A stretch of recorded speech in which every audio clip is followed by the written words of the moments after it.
Hello, my dear friends. How are you doing? Hope you are having an amazing day and not having to deal with drama. Ready for new stories I have for you today? Let's go to the first one. And don't forget to listen to the end of the story, guys, to hear my insights. Enjoy the stories, and don't forget to like and subscribe. And of course, don't forget to leave a comment. I, 58 female, raised my son Ethan, 29 male, mostly on my own. His father was never a steady presence. He dipped in and out, promising stability, but always disappearing again. When Ethan was young, I made myself two promises: that I would keep a roof over his head no matter what, and that I would do everything I could to raise him into a kind, hard-working man who respected people. For years, it was just the two of us against the world. We didn't have much, but we had a rhythm. I worked full-time, picked Ethan up from school, made him dinner, helped with homework, and tucked him into bed every night. Weekends were our time. Movie marathons, silly cooking experiments, board games sprawled across the living room floor. Even when money was tight, I found ways to make life feel rich. And Ethan, he was my pride and joy, my sweet boy. He'd draw me pictures of us superheroes together. He'd bring me flowers from the yard. He'd tell me I was the best mom ever. When he grew up, he carried some of that sweetness with him. He was thoughtful, funny, always checking in. Even as a teenager, when most kids pull away, Ethan and I had a bond. We'd talk about everything: his classes, his crushes, his dreams. When he got into college, he was the first to say, "Mom, this is because of you. You're the reason I made it." So, watching who he's become now feels like watching someone steal my son and replace him with a stranger. He met Hannah, 27 female, about 5 years ago. At first, I was excited for him. She was pretty, ambitious sounding, and seemed to adore him. I wanted to like her, desperately. I invited her to family dinners. I tried asking about her job, her hobbies, her family. But almost immediately, I sensed something cold under the surface. When I'd ask her questions, she'd give me short, clipped answers, like she couldn't be bothered to explain. When I told stories about Ethan as a kid, she'd smirk like it was silly or embarrassing. At Christmas, when I gave her a thoughtful gift, a set of skincare items after Ethan mentioned she was into beauty routines, she looked at it and said, "Oh, thanks," then set it aside like it was nothing. Over the years, these small moments piled up. I noticed how she'd interrupt Ethan, correcting him or finishing his sentences. How she'd roll her eyes at my traditions, like making his favorite stew every year on his birthday. How she'd make little digs at me. "Oh, you don't use organic produce? That's interesting." Or, "Wow, you're still watching cable? My mom would die without Netflix." Always with that condescending tone, like she was above me. I brushed it off at first. I told myself maybe she was nervous, or maybe I was too sensitive. But after they got married, Ethan slowly started to change. He stopped calling me just to chat. When I'd suggest dinner together, he'd say, "I'll check with Hannah." Holiday plans that used to be automatic suddenly became complicated negotiations. And every time Hannah was around, he seemed quieter, smaller, like he was measuring his words. Then about 6 months ago, they moved into my house. Their lease was ending, and Ethan called me in a panic. He said they were struggling financially, that Hannah's new job wasn't paying as much as expected, and that they were worried about affording a new place. I didn't even hesitate. I told them they could move into the upstairs of my home. It's basically a small apartment, 2 bedrooms, a bathroom, and a sitting room. I didn't ask for rent, just a contribution toward utilities. I thought I was helping them through a tough spot. I also thought, secretly, that maybe this would help me rebuild my bond with my son. Maybe being under the same roof again would bring us closer. But from the very first week, I realized my mistake. Hannah treated the house like it was hers. She rearranged furniture in the living room without asking, moved my decorative items into storage because they were outdated, and criticized my grocery shopping. "Why do you buy this brand? Don't you care about pesticides?" She even tried to educate me on how I should clean my own kitchen. And Ethan, he laughed along. Or worse, he agreed with her. My sweet boy, who used to defend me fiercely, now looked at me like I was the problem for not being open-minded. I bit my tongue. I kept reminding myself I was helping them. I told myself they'd be grateful eventually. Then came the dinner last week. It was just the three of us. I made roast chicken, potatoes, and vegetables. We were halfway through eating when I decided to share something personal, that I'd left my job. I explained that the stress had been destroying my health, that my doctor had warned me about my blood pressure, migraines, and exhaustion, that I'd been working for decades, and for the first time in my life, I wanted to focus on living instead of just surviving. I expected maybe some concern, or at least a neutral nod. But Hannah smirked, tilted her head, and said, "So, unemployed? Wow, I'd be embarrassed not to work at your age." She laughed. Ethan chuckled too. I felt like the room spun. All those years of working myself to the bone to keep a roof over Ethan's head. All those nights I stayed up sewing costumes or filling out financial aid forms. All the sacrifices I made, reduced to a cruel joke. Something in me hardened. I smiled, but it wasn't a kind smile. It was the kind of smile you give when you finally had enough. And I said, "Well, how does it feel to know you won't be living rent-free in my house anymore?" Hannah's face went pale instantly. Her fork clattered against the plate. She stared at me like I'd just stabbed her, then burst into tears and stormed upstairs. Ethan's chair scraped back violently. "What the hell, Mom?" he snapped. "She was joking. You completely misunderstood." I stared back, calm but furious. She mocked me in my own home. I am done being disrespected under my own roof. He accused me of humiliating his wife, of always hating her, of being jealous that he had someone else in his life. And then he said the words that broke me. "If you don't apologize, sincerely apologize, and promise not to kick us out, I don't want to see you again. And I'm done with you." I sat there in shock. My son, my boy, threatening to disown me because I finally stood up for myself. Since then, it's been hell. Hannah avoids me completely, slamming doors and stomping around. Ethan barely looks at me. When he does, it's with anger in his eyes. Yesterday, he repeated his ultimatum. Apologize or they're gone. And so is he. Here's the thing. I don't regret standing up for myself. For years, I've been biting my tongue while Hannah treated me like I was beneath her. I gave them my home. I gave them stability. And all I got in return was mockery and disrespect. But at the same time, I'm heartbroken. I don't want to lose my son. I don't want to wake up one day and realize he's gone from my life completely. So, Reddit. Am I the a-hole for telling my daughter-in-law she wouldn't be living rent-free anymore after she mocked me for being unemployed? Not the a-hole. Let me get this straight. OP worked her entire life to raise her son, sacrificed her health to keep him safe and cared for, then opened her home and let him and his wife live rent-free like kings. And the thanks she gets is being mocked in her own kitchen for prioritizing her health? And when you finally push back, you're the villain? Number absolutely not. Hannah sounds spoiled and entitled, and Ethan is so far under her thumb that he's forgotten who raised him. OP doesn't owe them an apology. She owes herself peace and respect. If they want to stomp out because OP refuses to be disrespected in her own home, OP shop would let them.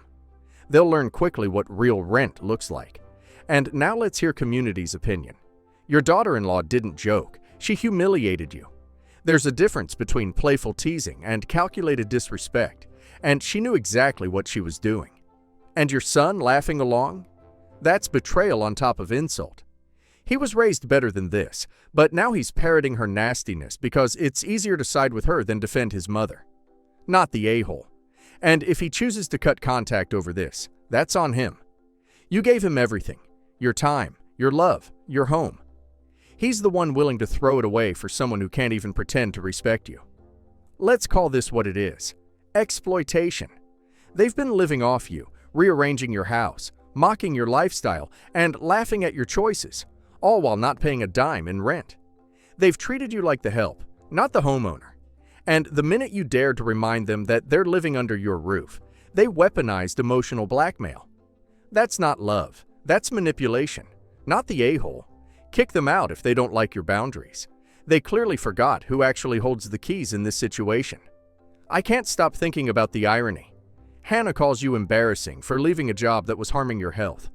But she's perfectly fine living rent-free in your house while criticizing the very woman paying the bills. The audacity is staggering. And your son's ultimatum? That's not the voice of someone making his own choices. That's Hannah speaking through him. He's so wrapped around her finger, he can't see how toxic this is. You are not the a-hole. Stand your ground. If they leave, that's their choice. But at least you'll finally get your house and your peace back. Update. After my original post, things in the house went downhill fast. I thought maybe after a couple of days everyone would calm down. I wasn't expecting an apology, but I hoped at the very least we could talk like adults. Instead, Hannah completely shut me out. She refused to acknowledge me at all. No good morning, no thank you if I cooked, nothing. Just cold silence. If I walked into a room, she'd get up and leave. If we happened to cross paths in the kitchen, she'd pretend I didn't exist. The only thing I did get from her were these sharp, hateful stares. That kind of look that makes you feel like an intruder in your own home. And Ethan, my son, my boy who once couldn't go a day without chatting with me, wasn't much better. He barely spoke to me. When he did, it was curt, almost businesslike, and I could see the same anger in his eyes. He chose her side fully. It felt like I'd become the enemy in my own house. For weeks I tiptoed around, hoping things would ease. But it didn't. The tension was unbearable. I could hear them whispering upstairs, doors slamming, Hannah laughing loudly when I was nearby, like she wanted me to know how little I mattered to her. Finally, I snapped. One evening, as Ethan was coming downstairs, I said, as calmly as I could, "This isn't working. You both need to move out." He froze, like he couldn't believe I'd actually said it. But I meant it. I was done being treated like a stranger in the home I provided for them rent-free. 2 weeks later, they packed up and left. No goodbye, no hug, no sign of reconciliation. Just boxes carried out of the house, and one final glare from Hannah as they drove away. That was 2 months ago. I haven't heard a word from Ethan since. No text, no call, not even a message on my birthday. It's like I don't exist to him anymore. I feel so alone. This house, which I once thought would be full of laughter, and maybe even grandchildren one day, now feels cold and empty. Every room is a reminder of the distance between us. And yes, I wonder every day if I should have just kept my mouth shut. Maybe if I'd swallowed Hannah's insult, I'd still have my son. Maybe if I had apologized when I didn't mean it, he'd still be here. But another part of me knows I was right to stand up for myself. I gave them everything. I sacrificed my peace, my space, and my dignity, and all I got in return was contempt. Now I'm left heartbroken, wondering if I'll ever hear from my son again. I, 25 female, have a best friend, 26 female, named Veronica. Veronica got engaged to soon-to-be husband 6 months ago, and they've been dating for 3 years. Her fiancé, 29 male, is a great guy and treats her very well. However, his mom, on the other hand, is a pain in the butt. Ever since her fiancé introduced her to Veronica, she's been giving her hell. She even went as far as throwing a birthday for Veronica's fiancé, and she didn't invite Veronica and I. We didn't find out until Veronica's sister-in-law told us and asked us why we weren't there. Veronica hates the way mother-in-law treats her, but stays quiet to keep the peace. She made me promise to stay quiet as well, to ensure her husband doesn't find out, because she fears that he will take his mother's side and break up with her. I've been holding my tongue until recently when we had a dinner party with both sides of the family, and Veronica invited me. While we were waiting for the food to be ready, there was a knock at the door. Veronica's mother-in-law enthusiastically runs to get the door like she was expecting someone, but we all thought everyone was here. When she opened the door, it was some random woman, or so I thought. Veronica told me that it was her fiancé's ex. I was livid. I was ready to smack Veronica's mother-in-law, but Veronica begged me not to. I respected her wishes, but she looked like she was on the verge of tears. We all sat for dinner, and I couldn't think of a more awkward moment than this one. No one said a word until Veronica's mother-in-law spoke and introduced her son's ex to everyone and acts like it was normal that she was here. I kept my mouth shut until she started comparing Veronica to her fiancé's ex, saying stuff like, "I wish Veronica could look like you look, such in shape, unlike Veronica, who's more on the chubby side," or "You and my son were great together, you should try again to see if you could work things out." Veronica ran to the bathroom crying. I lost it and started screaming at her, saying she's disgusting for doing that to Veronica, and you deserve anything that comes your way. Then, without thinking, I picked up a glass of wine bottle and poured it on her. She screamed at me, and Veronica's fiancé demanded that I apologize, but I just ignored him, grabbed Veronica, and took us home. I expected Veronica to be angry, but she wasn't. But she and I have been getting attacked by her fiancé and his relatives, that she and I apologized to his mother and everyone else for ruining the dinner party. They're all calling me an a-hole, but Veronica and my family think I did nothing wrong. So, am I the a-hole? Not the a-hole.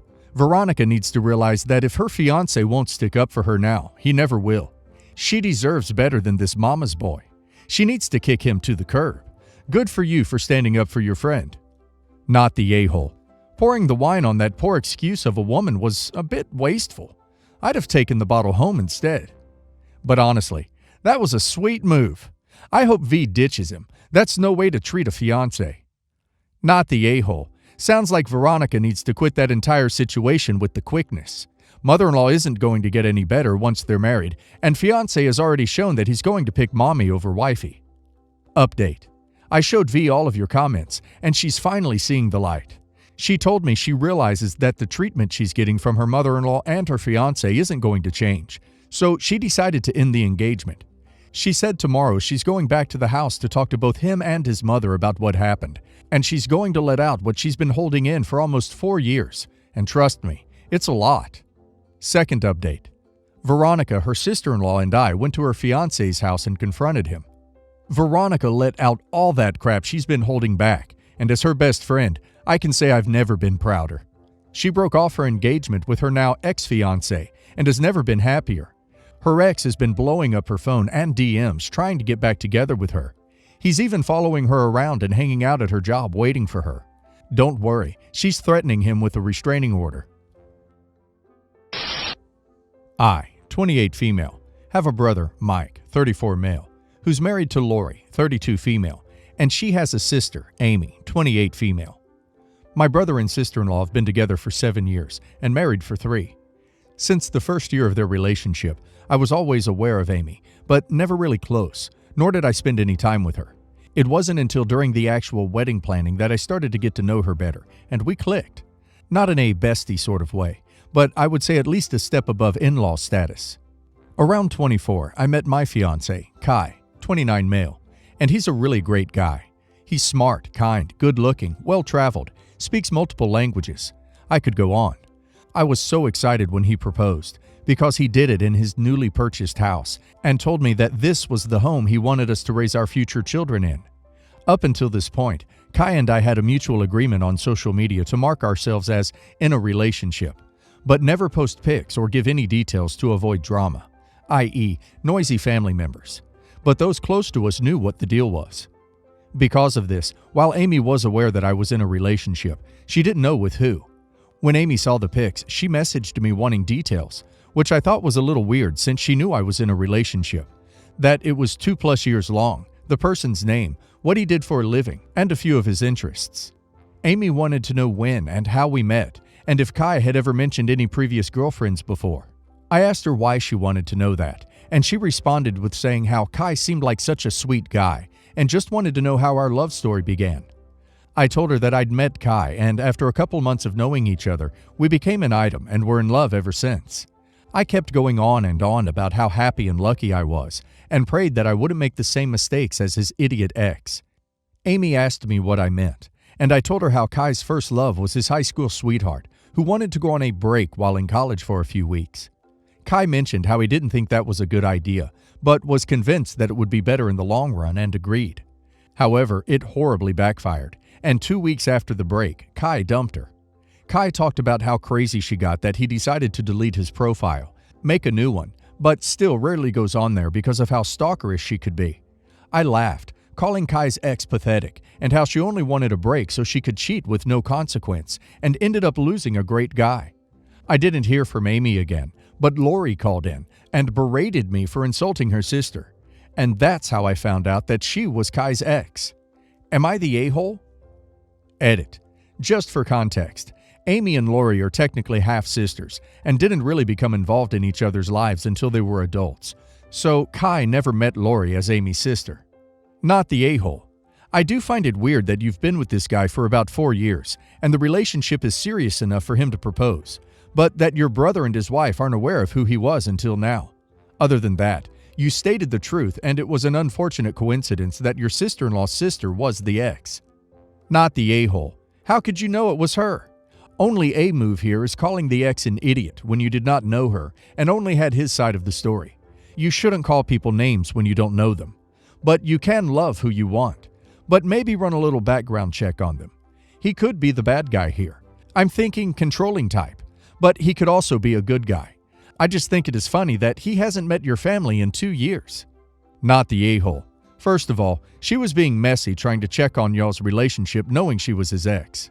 Second, she should have minded her business. Like, ma'am. You wanted to know the story, now you got it.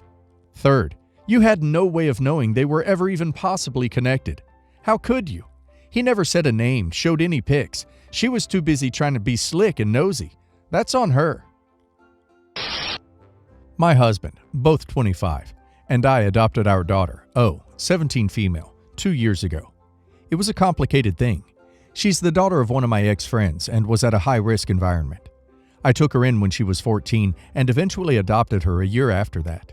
She does call us mom and dad, and she's super close to us and loves to spend time with my husband because they share the same interests. My husband also has a sister, P, 19 female, who's quite close to him.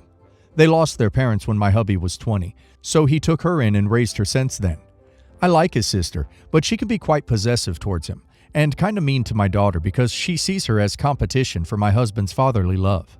This has caused O to retract herself every time P is home or she's around my husband.